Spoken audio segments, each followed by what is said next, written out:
जगाकरता माणिक वर्मा, माझ्याकरता मम्मी. एवढं मोठं भाग्य. त्यांनी जन्माला घातल्यात 4 मुली,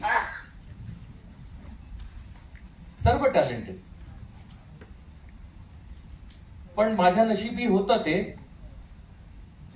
की त्यांनी मला मुलगा मानलं. फक्त त्यांनीच नाही तर पप्पांनी सुद्धा. माझ्या आयुष्यात मी माझ्या आई शिवाय दुसऱ्या कुठल्याही स्त्रीला अशा पद्धतीनं कधी संबोधित नाही केलं. म्हणजे मी माझ्या आईला जरी आई म्हणतो किंवा नेहमीच म्हणत आलेलो आहे, पण मम्मी सुद्धा मी कोणालाही नाही म्हटलं, फक्त मम्मीलाच म्हटलं.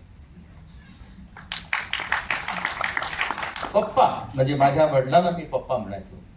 माझ्या वडिलांच्या व्यतिरिक्त दुसऱ्या कुठल्याही व्यक्तीला मी आजपर्यंत पप्पा म्हटलेलं नाही. फक्त एकच, आणि ते म्हणजे श्री अमर वर्मा.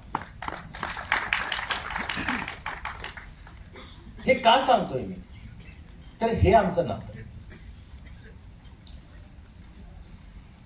या 4 अतिशय गोड स्वभावाच्या या चौघी यांच्या जवळ मी का आलो त्याचं मूळ कारण म्हणजे पप्पा आणि मम्मी. त्यांनी तो जीव लावला, त्यांनी लाड केले. त्यांच्या घरी मी दिवसेंदिवस त्यांच्या घरी राहायचो, पप्पांच्या बरोबर गप्पा मारायचो, मम्मींबरोबर बसायचो. तुम्हाला आश्चर्य वाटेल, मम्मींचं कधीही गाणं मी असं खाली खुर्चीवरती बसून कधीही ऐकलं नाही,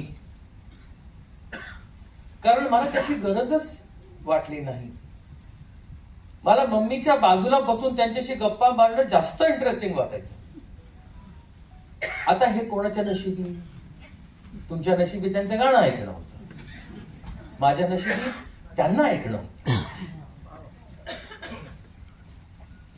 पप्पा सुद्धा व्हेजिटेरियन फॅमिली मधनं खरं म्हणजे इलाहाबादहून आलेले, पण ते माझे लाड करायला म्हणून म्हणायचे, सचिन, माझ्याशी हिंदीत बोलायचे बरं का, मराठीत नाही बोलायचे पप्पा. सचिन तुम संडे आओ, कुछ बनाते हैं अच्छा. का तर सचिनचे लाड करायचे म्हणून. त्याला त्यांनी करेक्ट सांगितलं, वडे खाल्ल्याने काही प्रॉब्लेम होत नाही. आणि मम्मीने मला तेव्हा डाळीत तूप घालून ती कशी स्वादिष्ट लागते हे शिकवलं. आणि मम्मीच्या हातची डाळ जेव्हा मी खायचो तेव्हा बाजूला तूप असायचं आणि ते तूप घातलं. पहिल्यांदा आयुष्यात डाळीत तूप घालून खाल्लं होतं मी, आणि त्याची मला इतकी सवय लागली की अजूनही गाल गोबरे आहेत.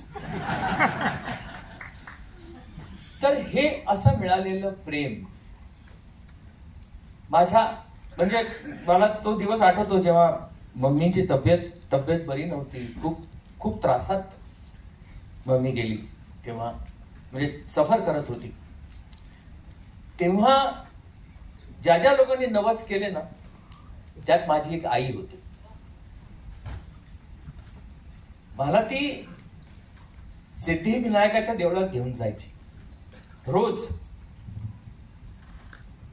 मम्मी बरी होऊ दे हेच तिचं मागणं होतं, आणि तिच्या बरोबर मी असायचो. मी काही बोलायचं नाही, तीच फक्त बोलायची. मी मनातल्या मनात बाप्पाकडे पाहायचो की माझ्या मम्मीला बरं कर.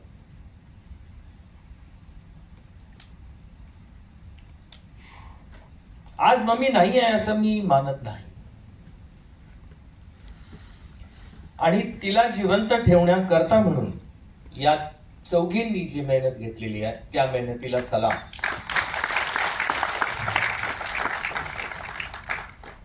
खूप श्रम घेतलेले आहे, आणि ते का नाही घ्यावे?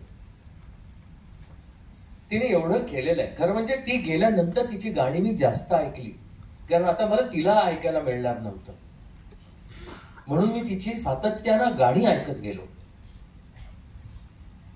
आणि अजून एक महत्वाची गोष्ट मला सांगायची आहे की परमेश्वराचे मी आभार मानू इच्छितो की माणिक वर्मा हे जे नाव आहे किंवा ही जी अशी दैवी गायिका इंटरनेटच्या काळात नाही आली, ती आधी आली म्हणून ती अमर झाली. कारण आत्ताचा तुम्ही अटेन्शन स्पॅन जर पाहिलात 2-2.5 मिनिटाच्या वरती नाही हो. आणि अशा काळामध्ये जी मंडळी काहीतरी करू इच्छित आहे त्यांची दया येते. कारण आता तुम्ही माणिक वर्मा नाही बनू शकणार. तो काळ होता आणि ती परमेश्वराची कृपा होती. म्हणून एवढं योगदान आपल्या भारतात मम्मी करू शकली.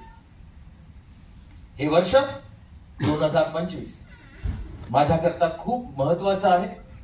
याचं पहिलं कारण म्हणजे मम्मीचं हे जन्मशताब्दी वर्ष आहे आणि याच वर्षी शोलेला 50 वर्ष पूर्ण होत आहेत. आणि या दोन्ही नावाशी माझा संबंध आहे.